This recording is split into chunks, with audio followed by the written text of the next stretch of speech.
구약에는 여러 짐승들의 피가 담겨져 있습니다. 신약에는 어떤 피가 담겨져 있을까요?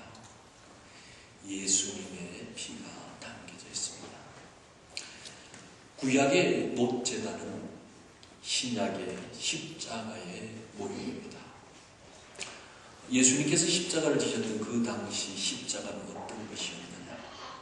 흉악범들, 반역자들, 노예들, 그들을 가장 악하게, 가장 비참하게 처형했던 사형도구가 바로 십자가입니다. 그래서 수치와 치욕과 저주의 상징이 십자가입니다. 그러나 예수님께서 이 치욕과 저주의 십자가에 못 박혀 돌아가신 후에는 그 십자가의 의미가 달라져 버렸습니다. 저주와 치욕의 십자가가 은혜와 구원과 사랑의 십자가가 되었습니다. 성경의 여러 곳에 십자가의 도가 소개되고 있습니다. 먼저 하나님께서는 아담과 하와에게 입혀주신 가죽옷이 십자가라고 하십니다. 창세기 3장 21절 말씀 보면요, 여호와 하나님이 아담과 그의 아내를 위하여 가죽옷을 지어 입히시니라라고 기록하고 있습니다. 범죄한 아담과 하와에게 죽음은 피할 수 없는 저주였습니다. 저주받은 아담과 하와는 에덴 동산에서 쫓겨났습니다. 하나님께서 범죄한 아담과 하와가 다시는 에덴 동산으로 들어올 수 없도록 천사들을 동원하여 불칼을 두어서 지키게 했습니다.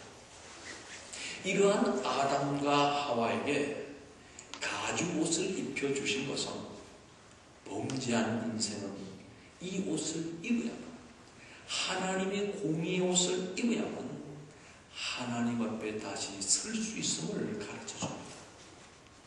그래서 이 하나님께서 입혀주신 가죽옷은 죄를 가려주는 옷입니다. 범죄한 아담과 하와는 무화과 나무 잎으로 치마를 말고 옷을 만들어 자기들의 그 부끄러운 수치를 가리려고 했습니다. 그러나 무화과 나무 잎사이는 곧 말라서 부서져서 그들의 수치가 다시 드러날 수밖에 없습니다. 그래서 하나님께서는 죄 없는 짐승을 잡아서 가죽옷을 만들어 입혀주심으로 아담과 하와의 수치를 가려주셨습니다. 죄 없는 짐승이 아담과 하와의 그 부끄러움들을 가려주기 위하여 피를 흘려 죽고 그 가죽을 제공하여 그 가죽옷으로 수치를 가려주었습니다. 그래서 속죄의 피 흘림이 없이는 죄를 가릴 수가 없습니다. 그래서 히브리서 9장 22절에 율법을 따라 그의 모든 물건이 피로서 정결하게 되나니 피 흘림이 없은즉 사함이 없느니라 했습니다. 그래서 하나님께 주신 이 가죽옷은 심령의 평안을 주는 옷입니다. 아담과 하와가 만든 나무 잎은 하나님과의 약속과 계약을 파괴한 후 그들은 두려움과 공포와 불안 속에 있었습니다. 하나님이 지어서 입혀주시는 이 공의의 가죽옷이 아니고는 이 불안과 공포와 두려움에서 벗어날 수가 없었습니다. 그래서 하나님께서 지어주신 이 가죽옷을 입음으로 말미암아 죄를 짓고 불안과 공포와 저주 속에 있던 아담과 하와가 심령의 평안을 얻고 또 그 심령이 다시 되찾아지게 됩니다. 그래서 예수님께서는 요한복음 1장 14장 27절에 평안을 너희에게 끼치노니 곧 나의 평안을 너희에게 주노라. 내가 너희에게 주는 것은 세상이 주는 것과 같이 아니하니라. 너희는 마음에 근심하지도 말고 두려워하지도 말라 했습니다. 죄를 짓고 하나님과의 약속을 파괴하고 두려움과 저주와 공포 속에 들고 있던 아담과 하와가 하나님께서 지어주신 그 가죽옷을 입음으로 말미암아 그 심령의 평안을 누렸다. 오늘 예수님께서 우리에게 이 죄악의 공포와 죽음과 저주 속에 있는 우리에게 십자가를 통하여 평안을 주십니다. 그래서 내가 주는 평안은 세상이 주는 평안과 다르다라고 말씀했습니다. 그 다음에 하나님께서 지어주신 이 가죽옷은 세상의 고통을 이기는 옷입니다. 창세기 3장 18절에서 19절 말씀에 보면 땅이 내게 가시덤불과 은근키를 낼 것이라. 내가 먹을 것은 밭의 채소인즉 내가 흙으로 돌아갈 때까지 얼굴에 땀을 흘려야 먹을 것을 먹으리니 내가 그곳에서 취함을 입었습니다. 너는 흙이니 흙으로 돌아갈 것이라고 하나님께서 말씀하셨습니다. 에덴 동산에서부터 하나님께 범죄하고 하나님과의 약속을 깨뜨림으로 말미암아 아담은 가시와 은근키에 걸려서 땀과 눈물과 피를 흘리는 수고의 고통을 피할 수가 없었습니다. 인간이 범죄함으로 말미암아 이제는 땅까지 저주를 받아서 함께 고통을 당하고 있습니다. 하나님께서 가시와 은근키의 고통과 상처에서 구해주시기 위해서 가죽옷을 입혀주셨습니다. 만일 아담과 하와가 이 가죽옷이 없었다면 그들은 온몸에 상처 투성이고 피 투성이가 될 수밖에 없었던 것입니다. 두 번째, 유월절 어린 양의 피가 십자가입니다. 출애굽기 12장 13절 말씀에 내가 애굽 땅을 칠 때에 그 피가 너희가 사는 집에 있어서 너희를 위하여 표적이 될지라. 내가 피를 볼 때에 너희를 넘어가니 재앙이 너희에게 내려 멸하지 아니하리라 하셨습니다. 이스라엘 백성들은 바로의 함정 속에서 나라를 잃어버리고 노예 삶을 살면서 스스로의 힘으로 독립할 수가 없고 자유를 찾을 수가 없었습니다. 바로와 애굽의 권세에서 벗어나고 빠져나올 수가 없었습니다. 그들은 너무나 나약하고 미약했습니다.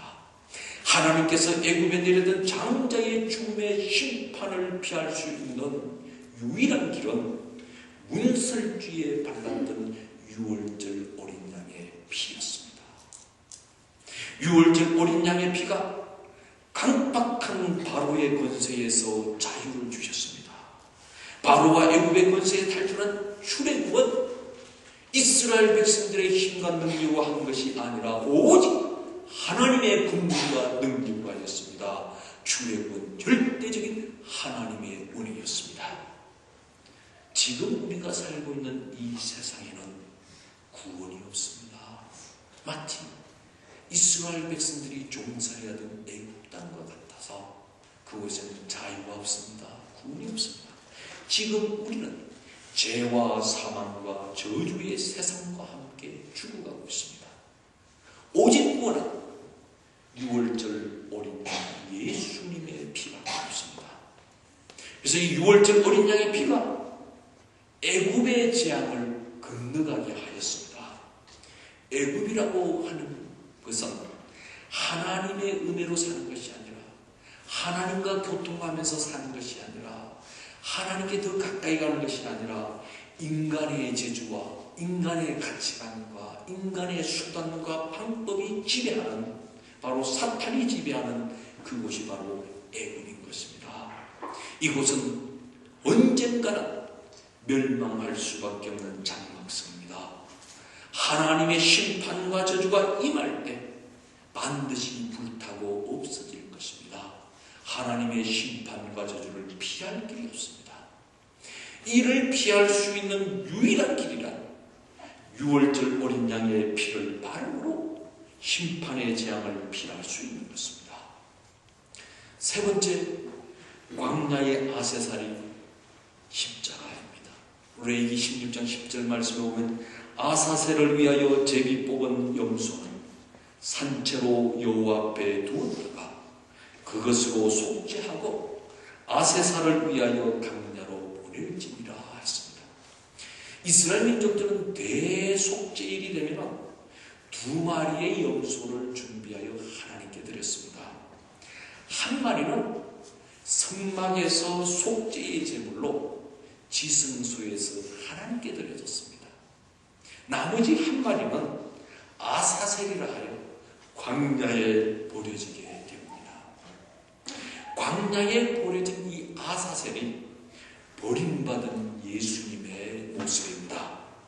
이 광야의 아사셀은 죄와 저주를 짊어진 염소입니다.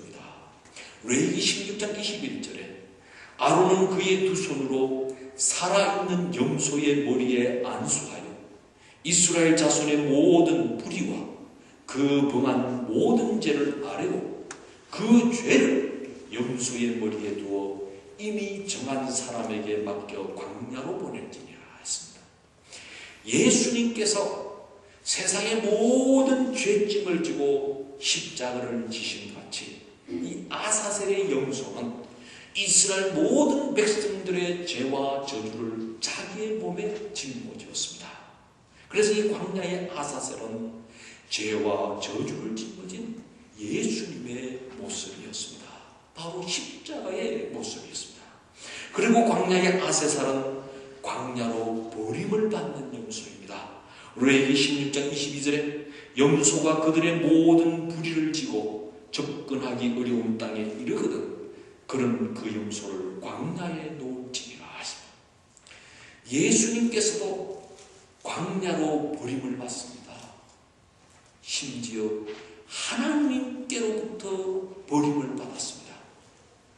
예수님께서 하나님께로부터 버림을 받고 십자가에서 이렇게 간곡하게 절규합니다. 마태복음 27장 46절 제90점 예수께서 크게 소리질러 이르시되 엘리 엘리 라마 사박다니 하시니 이는 곧 나의 하나님 나의 하나님 어찌하여 나를 버리셨나이까라는 뜻이라 했습니다. 이처럼 예수님은 아사셀 염소처럼 하나님께로부터 버림을 받아 십자가로 내쫓기게 되었습니다. 예수님께서는 제자들에게도 버림을 받았습니다. 세상 모든 사람들에게로부터 버림을 받아 십자가에 홀로 못 박히셔야 했습니다. 예수님께서는 아사셀의 염소처럼 십자가에 홀로 버림을 받기 위해 이 땅에 찾아오셨습니다. 이 광야의 아사셀은 이제 피투성이가 되어서 죽은 염소입니다. 아사셀은 죽을 적에 골짜기가 떠나가도록 고통과 아픔의 울음소리를 웁니다. 아사셀 염소는 상하고 찢긴 상처로 피투성이가 되어 고통 속에서 몸부림치면서 울부짖다가 결국 광야에서 죽게 됩니다. 요한복음 10장 28절 말씀해 보니 그 후에 예수께서 모든 일이 다 이루신 줄 아시고 성경을 응하게 하려 하사 이르시되 내가 목마르다 하시니 예수님께서는 아사셀의 염소처럼 온몸이 피투성이가 되어 고통 속에서 절규하였습니다. 내가 목마르다.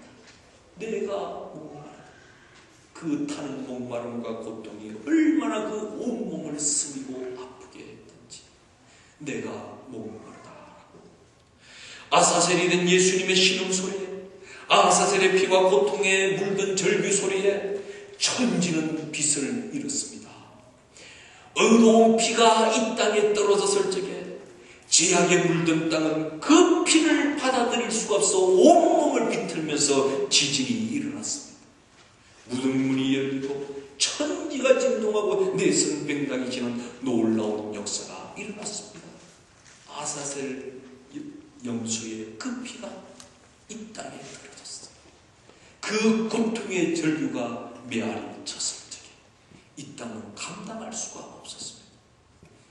네 번째, 세상죄를 지고 가는 하나님의 어린 양의 갈보리의 십자가입니다. 요한복음 1장 29절 이튿날 요한이 예수께서 자기에게 나오심을 보고 이르시되 보라 세상죄를 지고 가는 하나님의 어린 양이로다. 세례 요한이 예수님을 보고 뭐라고 말합니까? 세상 죄를 지고 가는 하나님의 어린 양이라고 했습니다. 예수님은 세상 죄를 지고 가는 하나님의 어린 양이었습니다. 예수님은 나의 죄를 대신 지고 우리 모두의 죄를 대신 지고 희생제물로 속죄제물로 바쳐질 하나님의 어린 양이었습니다. 이 갈보리 십자가의 어린 양의 피로 율법이 완성되었습니다. 요한복음 10장 30절 예수께서 신 포도주를 받으신 후에 이르시되 다 이루었다 하시고 머리를 숙이니 영원히 떠나가시니라 하십니다.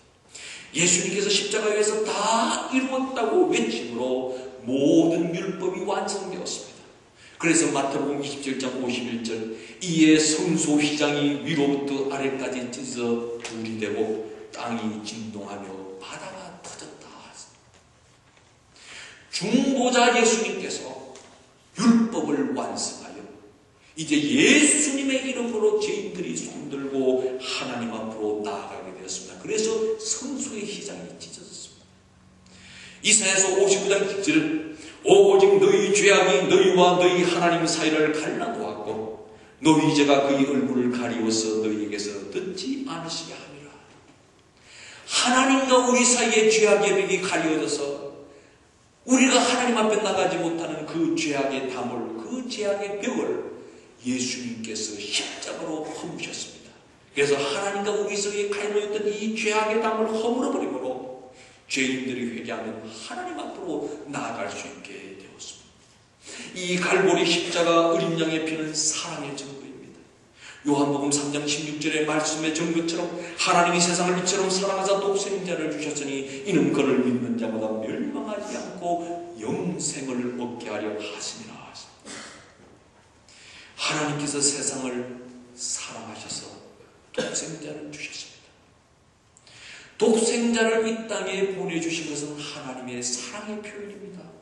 그리고 예수님의 십자가는 하나님의 사랑의 극치였습니다. 그래서 로마서 5장 8절에 우리가 아직 죄인 되었을 때에 그리스도께서 우리를 위하여 죽으시고 하나님께서 우리에 대한 자기의 사랑을 확정하셨느니라. 자기의 사랑을 어떻게 확정? 십자가를 통해서 보이시고 확정하셨다. 갈보리 십자가의 어린 양의 피, 예수님의 십자가의 피를 통하여 하나님께서 나를 얼마나 사랑하고 계신지를 보여주셨습니다. 그리고 갈보리 십자가의 어린 양의 피는 승리의 계가입니다. 부활은 죽음을 이긴 승리입니다. 십자가의 죽음과 무덤을 이긴 승리의 계가가 부활입니다. 갈보리 십자가의 어린 양의 피의 승리는 부활입니다. 그래서 부활은 기독교의 핵심이요 생명이요 중심입니다.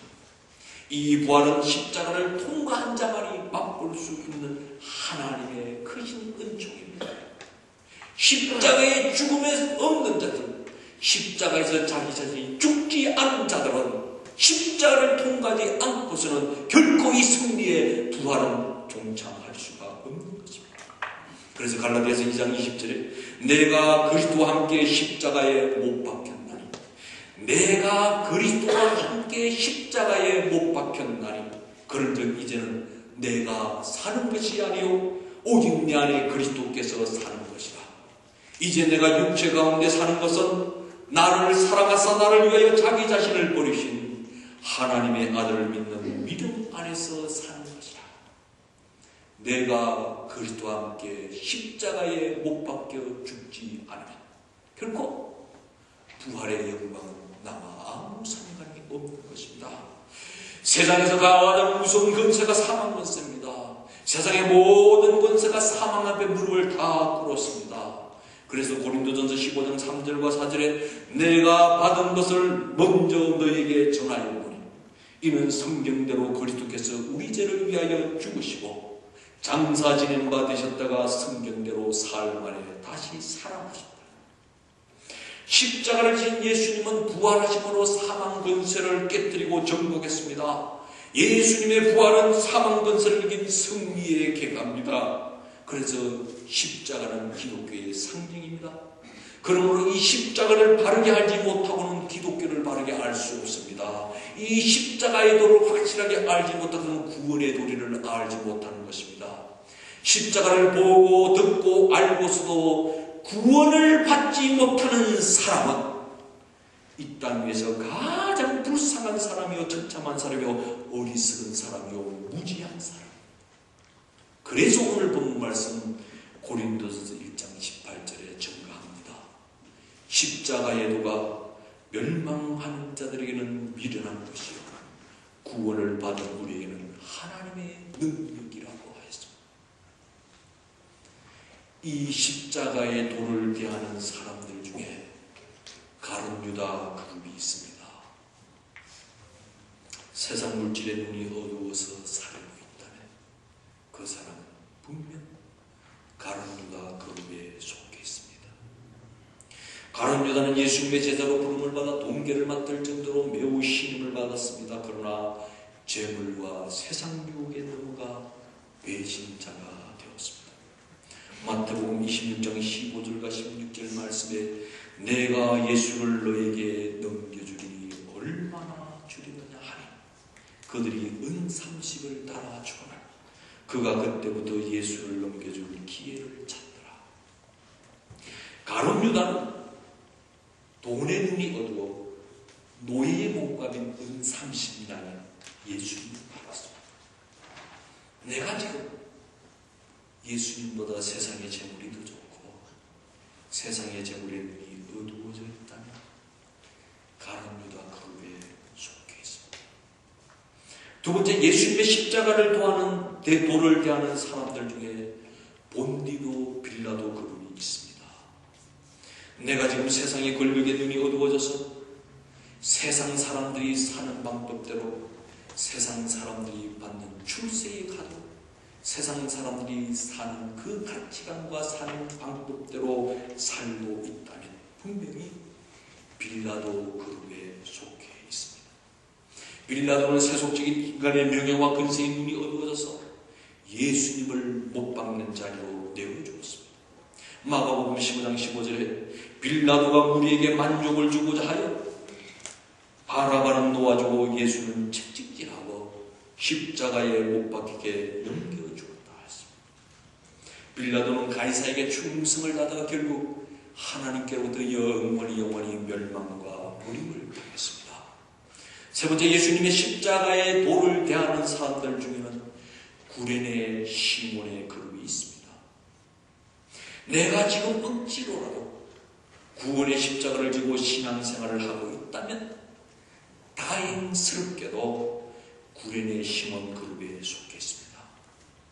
내 몫의 십자가를 억지로라도 지고 예수님을 따르고 있다면 거기서 놀라운 은혜요 복 중의 복입니다.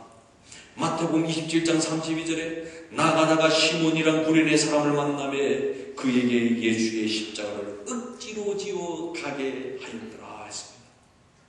그러나 중요한 것은 억지로 지고 가는 십자가에는 기쁨과 즐거움과 감격이 없습니다.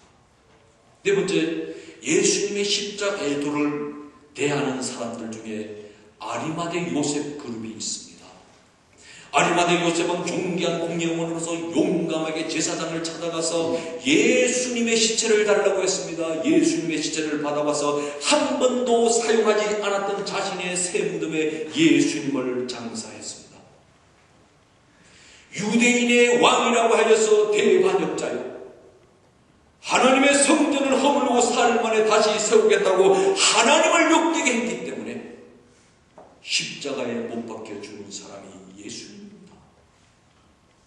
당시에 이런 예수님 편에 선다는 것은 세상적인 모든 것을 포기할 뿐만 아니라 많은 어려움과 고난을 감수해야만 했습니다. 그러나 아리마대 요셉은 이 모든 고난을 각오하고 용감하게 예수님의 시체를 찾아서 장사를 지냈던 것은 이 십자가의 도를 완전히 잘 알았기 때문에, 확실히 깨달았기 때문입니다. 내가 지금 내 몫의 십자가를 기쁨으로 한다, 기쁨으로 예수님을 위해서 봉사하고 있다, 아리마대 요셉 그룹에 속해 있습니다. 만일 내가 십자가의 도를 발견하지 못하고 있다면 영적인 장님입니다. 성경의 주인공은 예수님이요, 예수님의 구원의 사역은 십자가입니다. 그래서 오늘 본문 말씀 고린도전서 1장 18절에 십자가의 도가 멸망하는 자들에게는 미련한 것이요 구원을 받는 우리에게는 하나님의 능력이라고 했습니다. 그래서 사도 바울은 십자가만 자랑하기로 작정했습니다. 갈라디아서 6장 14절에서 이렇게 그의 신앙을 고백했습니다. 그러나 내게는 우리 주 예수 그리스도의 십자가 외에 결코 자랑할 것이 없으니 그리스도로 말미암아 세상이 나를 대하여 십자가에 못 박히고 내가 또한 세상을 대하여 그러하리라. 구원의 역사는 시대마다 다양하게 나타났습니다. 그러나 구원의 중심 사상은 십자가입니다. 하나님께서 아담과 하와에게 지급해주시던 가죽옷이 십자가의 상징이었습니다. 출애굽 때 유월절 어린 양의 피가 십자가입니다. 광야로 버림받았던 아사셀의 염소가 예수님의 십자가의 모습을 보여줬습니다. 세상 죄를 지고 하는 하나님의 어린 양 갈보리의 십자가가 있었습니다. 이런 예수님의 십자가를 도를 대하는 사람들 중에는 가룟 유다 그룹이 있습니다. 본디오 빌라도 그룹이 있습니다. 구레네 시몬의 그룹이 있습니다. 아리마대 요셉의 그룹이 있습니다. 나는 지금 예수님의 십자가의 도를 어떻게 대하고 있습니까? 나는 지금 어느 그룹에 속하여 있습니까? 가룟 유다 그룹입니까? 빌라도 그룹입니까? 구레네 시몬